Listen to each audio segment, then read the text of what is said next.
बिस्मिल्लाहिर्रहमानिर्रहीम। मैं हूँ Usman Qasim Mehrunnisa welfare movement foundation से अल्हम्दुलिल्लाह CEO Bin Qasim international construction company. आज मैं जिस शख्सियत का ज़िक्र करने जा रहा हूँ वो किसी तारुफ के मोहताज नहीं।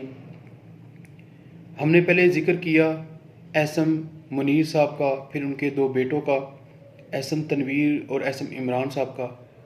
अब हम एसएम मुनीर के जो भाई एसएम नसीर हैं उनके बेटे एसएम नवीर साहब का जिक्र करने जा रहे हैं, जो डिन ग्रुप के डायरेक्टर भी हैं।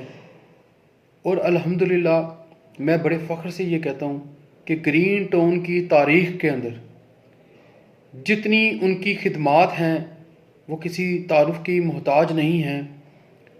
यूनुस तकी जो इस वक्त मैकेनिकल इंजीनियर हैं, ज़ुहैब रियाज जो इस वक्त सिविल इंजीनियर हैं, कासिम ज़फ़र, आमिर कासिम ज़फ़र जो इस वक्त MBBS डॉक्टर वकास, फिर उसके बाद PhD शुएब, डॉक्टर मिनाहिल और बेशुमार स्टूडेंट्स मुसमीत हमज़ा शमशाद और बहुत से स्टूडेंट्स जो इस वक्त इंजीनियर्स और डॉक्टर और अल्हम्दुलिल्लाह PhD डॉक्टर भी और मुख्तलिफ़ किस्म के शोबों में एक अच्छी ज़िंदगी गुजार रहे हैं। इन सब की ज़िंदगी के अंदर चेंज लाने में, ग्रीन टाउन की तारीख़ में जिन शख्सियत का मैं ज़िक्र कर रहा हूँ वो एसएम नवीर साहब हैं। अल्हम्दुलिल्लाह इनकी बदौलत ग्रीन टाउन की तारीख़ एजुकेशन के मामले में बदल गई। उन्होंने बेशुमार स्टूडेंट्स को स्कॉलरशिप दी और उनकी ज़िंदगी को चेंज करके रख दिया। आज वो अपनी अपनी फैमिलीज़ के अंदर लीड कर रहे हैं। तो ये बात मुझे फ़ख्र से कहने पर मजबूर करती है कि एसएम नवीद को अगर हम हमेशा अपनी दुआओं में याद रखें तो वो भी कम होगा। अब देखते हैं ये है कि इन्होंने पाकिस्तान के लिए क्या सोचा हुआ है और इनके क्या ख्यालात हैं, हम इसके बारे में अब जानेंगे। एसएम नसीर के बेटे एसएम नवीद का शुमार नौजवान ताजरों और सनतकारों में होता है। नवीद साहब ने अपने कारोबार के अलावा इंसानी खिदमत के काम में भी बहुत दिलचस्पी ले ली। इनकी गुफ्तगू इन्हीं की ज़ुबानी। मुझे फ़ख्र है मेरा ताल्लुक़ दीन फैमिली से है। खुश इखलाकी, हुस्ने किरदार, वतन से मोहब्बत हमारे ख़ानदान का अनोखा कारनामा है। बहुत सी रवायात ऐसी हैं जो बज़ाहिर माशरे में दम तोड़ती दिखाई देती हैं, मगर मुझे खुशी है कि दीन फैमिली में आज भी बुज़ुर्गों का एहतराम, छोटों से शफ़क़त, नज़रों में हया, ख़ानदानी उसूलों की पासदारी का जज्बा मौजूद है। मैं अपने बुज़ुर्गों के कारोबार के असूलों को सामने रखते हुए जो बिज़नेस मॉडल बनाया है, इसके 3 असूल हैं। Focus on the big picture, overcome की organisation hurdles, get the strategy sequence right. अगर किसी ने अपने कारोबार को वसी करना है, कामयाब करना है, तो ये 3 असूल जो बताए हैं इस पे अमल करना होगा। कारोबार में अपनी जगह, लेकिन मुझे बहुत ही कम अरसे में खिदमत के बहुत से आला मौके मिले हैं। इस साल में लाहौर में अमेरिकन स्कूल के सदर के तौर पर खिदमात अंजाम दे रहा हूँ, जबकि इसके साथ साथ पाक China chamber of commerce and industry में नायब सदर के ओहदे की जिम्मेदारियां निभा रहा हूं। और अभी कुछ दिन पहले मुझे उनका मैसेज आया था कि वो अल्हम्दुलिल्लाह पाक चाइना चैम्बर ऑफ कॉमर्स के एंड इंडस्ट्री के सदर 2020 से 21 के तक के लिए वो दोबारा मुंतखब हो गए हैं अल्हम्दुलिल्लाह।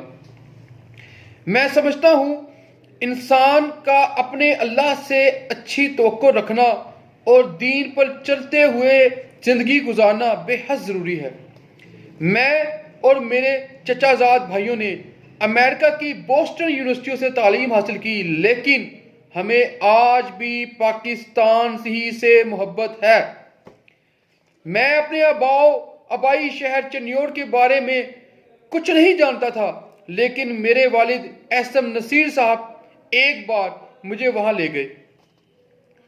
मोहल्ला गढ़ा की इन गलियों में घूमने के लिए कहा, जहां मेरे दादा परदादा की खुशबू बिखरी हुई है। यूं मेरा रिश्ता इस शहर से दोबारा जुड़ने लगा। अब मैं कहीं भी चला जाऊं, ये यादें मुझे इस शहर से दूर नहीं होने देती। जब मेरे खानदान ने चनियोट में दीन गर्ल्स कॉलेज के कयाम का फैसला किया, तो मैंने खुद अपना नाम स्पॉन्सर के तौर पर पेश किया। दिन ग्रुप ने चनियोट से दूर होने के बावजूद इस शहर में अवामी फलाह बहबूद के लिए कई मंसूबों की सरपरस्ती की है। मदरसतुल बनात इस्लामिया अस्पताल हमारे जज्बों की तस्वीर हैं। 1947 के बाद से अगरचा कराची ही हमारा घर और शहर रहा, लेकिन हम अभी भी खुद को चनियोट शेख कहलवाना पसंद करते हैं। अपने वालिद की तरह मेरी भी ख्वाहिश है किसी बड़े तालीमी इदारे की बुनियाद रखूं। अखवुज यूनिवर्सिटी का जो ख्वाब आप देख रहे हैं और मेरे सोच से मुताबिक रखता है। ऐसे इदारे तो हर बड़े शहर में बनने चाहिए। इल्म ही वो रास्ता है जिस पर चलकर पाकिस्तान तरक्की करेगा। इल्म तलाश का नाम है, और एक इंटरप्रेन्योर से ज्यादा तलाश का कायल कौन होगा। एसएम नवीद ने जो बातें मुख्तलिफ मुलाकातों में कही, इन बातों में इनके वालिद का अज़म झलकता है। कारोबार को चमकाने के लिए झूठ ना बोलो, ईमानदारी से काम लो, हराम माल से परहेज करो, हकूकुल इबाद की अदायगी पर बहुत ज्यादा जोर दिया। अपने बुजुर्गों के नक्शे कदम पर चलते हुए नस्ल दर नस्ल यूं ही सफर करते रहेंगे। और मैं आपको ये एक और बात बताना चाहता हूं कि इस वक्त ग्रीन टाउन के अंदर कई सालों से एसएम नवीद साहब बेशुमार जो डिजर्विंग स्टूडेंट्स हैं, जिनके अच्छे नंबर मैट्रिक्स में आते हैं, उनको वो स्कॉलरशिप देते हैं। और फिर उसके बाद अगर के मजीद नंबर अच्छे आते हैं तो वो एफएससी में भी सपोर्ट करते हैं। अगर एफएससी में अच्छे नंबर आते हैं तो वो यूनिवर्सिटी लेवल तक उनको सपोर्ट करते हैं। अगर यूनिवर्सिटी लेवल में भी अच्छे नंबर सीजीपी आता है तो वो एमफिल में भी सपोर्ट करते हैं, और एमफिल में अच्छा सीजीपी आता है तो पीएचडी तक के तमाम स्टूडेंट्स को वो सपोर्ट करते हैं। और अल्हम्दुलिल्लाह इस वक्त महरून साहब वेलफेयर मेमोरियल फाउंडेशन बहुत जल्द एसएम नवीद साहब को दावत देगी, और उन्होंने खुद भी इस ख्वाहिश का इजहार किया है कि वो जल्द महरून साहब वेलफेयर मेमोरियल फाउंडेशन के अंदर वो आएंगे और देखेंगे मामलात को। इंशाल्लाह ताला जितनी हो सके वो इंशाल्लाह ताला महरून साहब वेलफेयर मेमोरियल फाउंडेशन को सपोर्ट करेंगे। मेरी और मेरे तमाम दोस्तों की जितने भी मेरे साथ इस फाउंडेशन में मौजूद हैं, और मेरे पूरे ग्रीन टाउन की सोसाइटी जिन्होंने उनसे स्कॉलरशिप ली है, वो तमाम हमेशा जहां भी चले जाए, जिस जगह भी चले जाए, जब भी नमाज के लिए बैठते हैं तो वो अल्हम्दुलिल्लाह एसएम नवीद साहब को दिल से दुआ कर देते हैं कि ऐसे अगर बिजनेसमैन लोग पाकिस्तान की भाग दौड़ संभाल लें तो यकीन करें वो दिन दूर नहीं है कि ये कायद आजम का पाकिस्तान बन के रहेगा। पाकिस्तान जिंदाबाद, पाकिस्तान पाइंदाबाद, दिन ग्रुप जिंदाबाद, एसएम नवीद साहब पाइंदाबाद।